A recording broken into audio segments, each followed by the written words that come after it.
يا رب العالمين صل على طه الأمين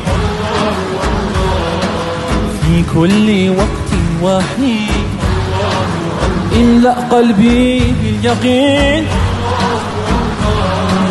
ثبتني على هذا الدين الله الله واغفر لي والمؤمنين حسبي ربي جل الله ما في قلبي غير الله